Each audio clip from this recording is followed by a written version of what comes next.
The Chicago Sky have been ranked number 12 out of 12 teams in the WNBA in Bleacher Report's post-draft power rankings.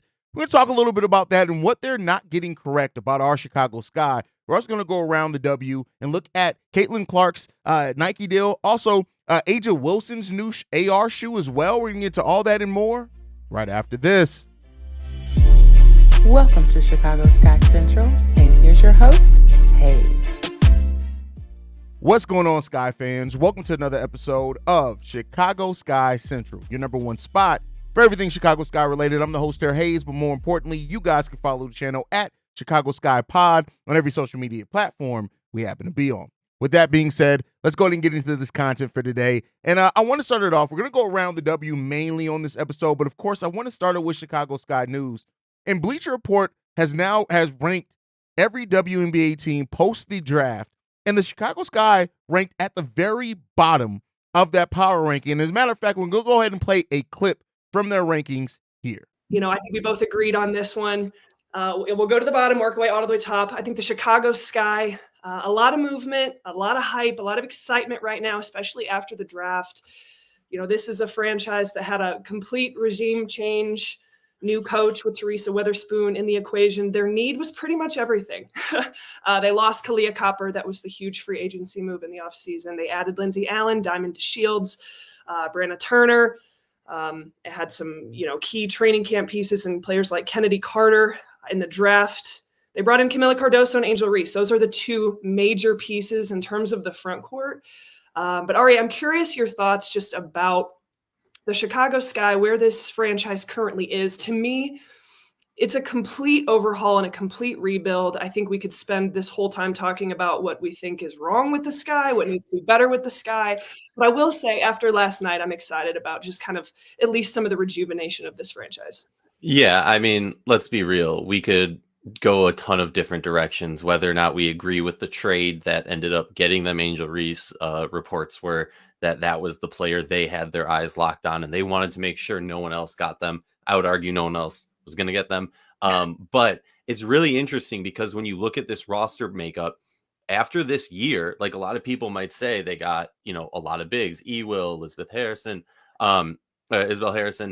Bree Turner. So you could look at this and go, why are they drafting bigs? They already have bigs on this roster. But when you look at the long term after this season, it's an open book. I mean, so far, Chicago Sky are in a complete rebuild. They've made a lot of, I don't want to say head scratching, just surprising moves this offseason. And I think it's very much so, okay, we need to reset the clock and see what we can do moving forward. Me personally, I love to hate. Everyone knows I can be a little bit of a hater. And at first glance, I was like, I don't like this draft for them.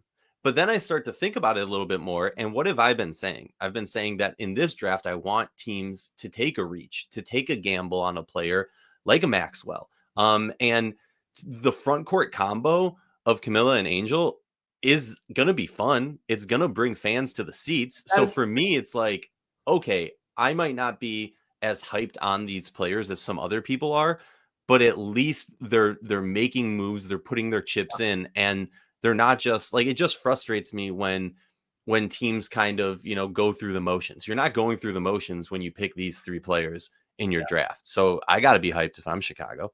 Yeah, I mean, we'll see. It's hard to see how far this franchise has come from, winning that championship just a few years ago to now. But, I think when you have a new front office and you've got, a new coach, but I can say, having those two front court pieces and Angel Reese, Cardoso, that's exciting. Those are players that you can build around. And honestly, the biggest thing is if we're talking about draft a little bit, they'll get an opportunity to play and contribute in their rookie season and have meaningful minutes. A lot of these teams, depending on where they're at in the draft and their positioning, don't have room on their rosters to keep players. And so, but I think in terms of power rankings, complete overhaul, complete rebuild, I think Chicago will struggle to win games this year. I think they'll be in the lottery next year. That's our prediction. All right. And I wanted to play that clip in its entirety so we got the full concept. While, yes, they are ranking the Sky at the bottom, they were kind of glowing over the parts of the roster, even, saying how it kind of makes sense for the future and them drafting bigs and things like that. But I think they really kind of overlooked some things with the Chicago Sky team. Now, make no mistake about it. Am I expecting the Chicago Sky, even though they are our team, right? Am I expecting them to be ranked at the top of the WNBA or anything like that? No. You got to go out there and prove it. And the fact of the matter is, the Chicago Sky won 18 games last season out of 40 with a former Finals MVP on it. So considering going a full rebuild, there's going to naturally be some doubt on that team. But the fact of the matter is, yeah, you have a new coach in Teresa Weatherspoon here who is going to set a tone. I don't think anybody denies or doubts that.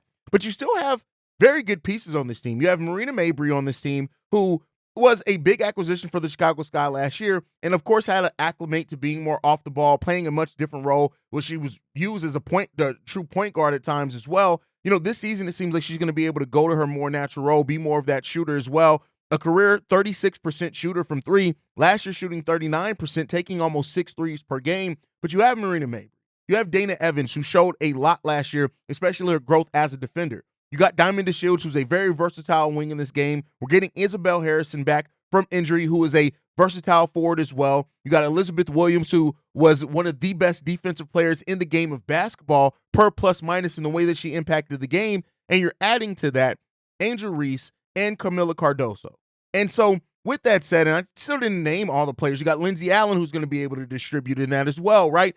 The Chicago Sky have a roster that is shaped up to be a nice offensive team, but defensively very, very special. And I get it. That's kind of the hardest thing to kind of judge, especially when you're looking at a lot of young players to set that tone defensively. When it comes down to it, you're still looking at Dana Evans, whether she's starting or off the bench, to play a big role in setting that defensive tone like she did last year. You're looking at Elizabeth Williams as well, a veteran in this league, but then Camila Cardoso, Angel Reese, right? These are going to be players that really help set the expectations for the Chicago Sky defensively. But then you also have scorers on this team players that can score. Marina Mabry can score in this league. Diamond DeShields, when fully healthy, can definitely score in this league as well. Brenna Maxwell, who we're not quite sure, she hasn't played at the WNBA level. Seems like the Sky are clearing a spot to make sure she's gonna make the roster. But a versatile shooter and in the mid range in this projects to be that in this league as well. Dana Evans has tremendous upside as a scorer as well. And so while I understand the doubt, just by the nature of being a team that has completely overhauled that roster twice in the last year, I understand the doubt around that team. But to be dead last in the WNBA was just a bit of a shock to me. And, you know, maybe it's a little bit of my homerism, because I can definitely admit that at times I have that. The Sky are my team. That just is what it is. The Sky are my team. I'm as big of a Sky fan as I am a Bulls fan, as I am a Bears fan. I really love this team, truly. And so maybe my judgment is a little bit clouded on that. But I think when you add two pillar pieces to a team in Camila and Angel, right? Keep in mind, had Angel been able to come out of last year's draft, she probably would have been the number 1 overall pick. And so to add a player like that, and I know there's some doubt around Angel, some of her things got exposed. She had some own personal things going on. And while we did project her here to come off the bench and at least to start her rookie year off, make no mistake about it, she has one of the brightest futures in the WNBA as well. She got some things she needs to work on, as does every rookie who comes into the league, even Caitlin Clark. And so, you know, hearing that the Sky be projected or being power ranked as the bottom of the bottom when it comes to the WNBA teams, listen, here's the thing, and you guys will find this out about me. I know we have a lot of new subscribers to the channel and to the podcast side, but here's what I'll say. One thing you guys will find out about me is I can be a very petty person, and I love coming against the odds. And so keep doubting the Chicago Sky. I welcome it. I hope that every outlet, every professional doubts. You can doubt Camila. You can doubt Angel Reese. You can doubt Marina. You can doubt Dana Evans. Doubt everybody. Doubt Diamond DeShields' ability to stay healthy. Doubt Elizabeth Williams. Throw every bit of the doubt you have to the Chicago Sky on us.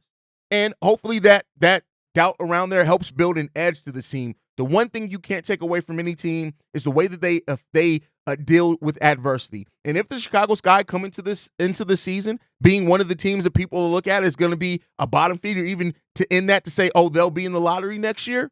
If we are, we are, right? We're a rebuilding team. We'll take that to the chin. But if we aren't, you better watch out, because one thing that the Chicago Sky are going to try to do in this WNBA season that I have no doubts about is try to set a tone defensively. And it's going to be tough. I feel like this is a team that has edge. This is going to be a team that's going to play physical. This is going to be a team, and one player I forgot as well, Isabel Harrison, who killed it in the Athletes Unlimited tournament and who's coming back from injury and has a lot to prove as well.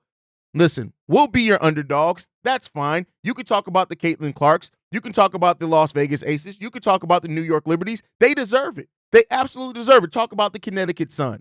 But one thing that I guarantee you, teams, the players will, and as well as people will start recognizing, it's not going to be candy around here with the Chicago Sky. I can guarantee you that, because the identity that these players and the coach has, right? That's one of the reasons I feel the most, I have the most faith in this team. It's because Coach Spoon is going to have these ladies ready, and you're going to feel it when you face the Chicago Sky. So keep your doubt coming, Bleacher Report. It's all good. It's cool. I guarantee you the Chicago Sky are going to turn some heads next year, and I can't wait to see it.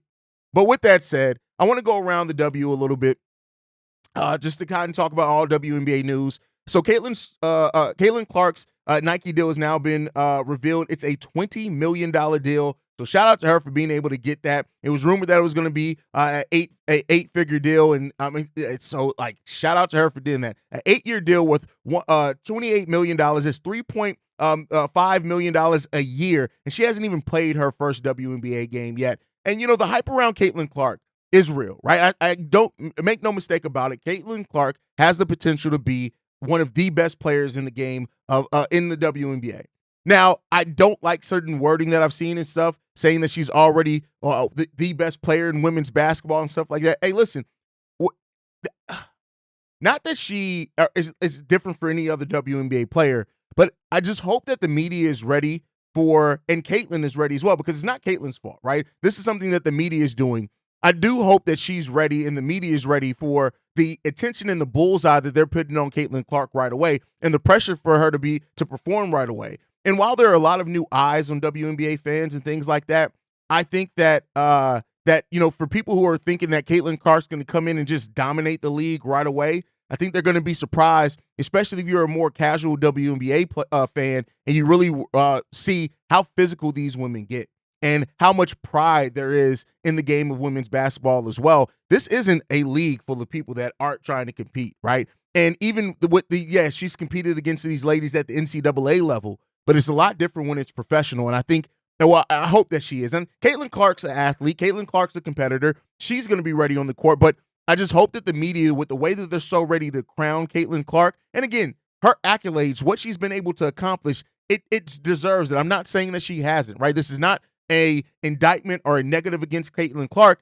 It's just that, and this has nothing to do with the deal. She earned that Nike deal. Go out and get your money, young lady, and I hope this sets a tone for more WNBA players to get shoe deals, and I hope this deal works out great for Nike, and then they're more apt to give more deals to other players as well, because these ladies deserve those endorsements. They deserve to have signature shoes, right? So this isn't anything on that.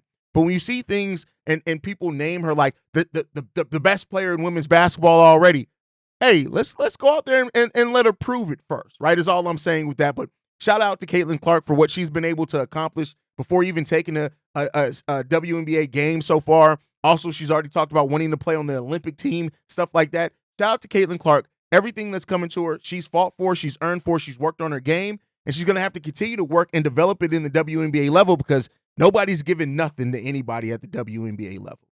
With that said, in talking about shoes, Nike released as well a concept art of the prototype of A'ja Wilson's Nike shoe. I'm going to put that on the screen somewhere here.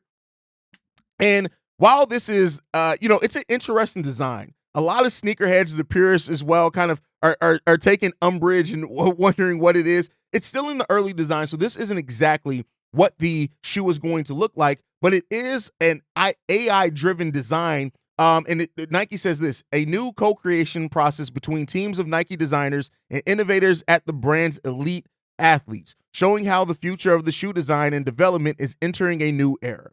Now, I'm all for athletes having an input on the design of their shoe. It's your signature shoe. You should have an input on it. But the AI is just really taking over the world. It's taking over rap beefs. It's everything, right? And the design of the shoe is very interesting, but I thought a lot of that with the Yeezy shoes and people wore them. So I think that, if they're functional, there's some question of how functional is it going to be to actually play in shoes like that. And Victor Wembanyama is also going to be one of the players that are in this AIR design things as well. So his signature shoe should look pretty interesting as well. But look out for that. It's just, I wanted to put it up here. We were talking about sneakers. A'ja Wilson is definitely a player that deserves to get that. And I hope the league keep pushing her. She has the attitude. She has the looks. She's competitive, right? She has the edge on the basketball court. A'ja Wilson deserves everything as well because she's proven it. And she's on one of the best teams in the WNBA and a team that people are going to be gunning for her as well. Now, with that, last topic around the W before we end this episode is I want to talk about history being made in the WNBA. For the first time in WNBA history, we have 3 teams that have sold out their season tickets. Atlanta, the Atlanta Dream announced that they sold out theirs. And even in their pre-sale, they had to do something interesting. They had to put on GPS location to make sure that people actually in Georgia got to get tickets. That's how crazy it is. The Dallas Wings also were a team, and they added to Las Vegas Aces, who already earlier announced that they sold out of all their season ticket allotments. Now, selling out of season tickets does not necessarily mean that you're selling out of the arena, right? There's an allotment for season tickets. You still leave some to the general public, but those 3 teams selling out, shout out to those franchises, man.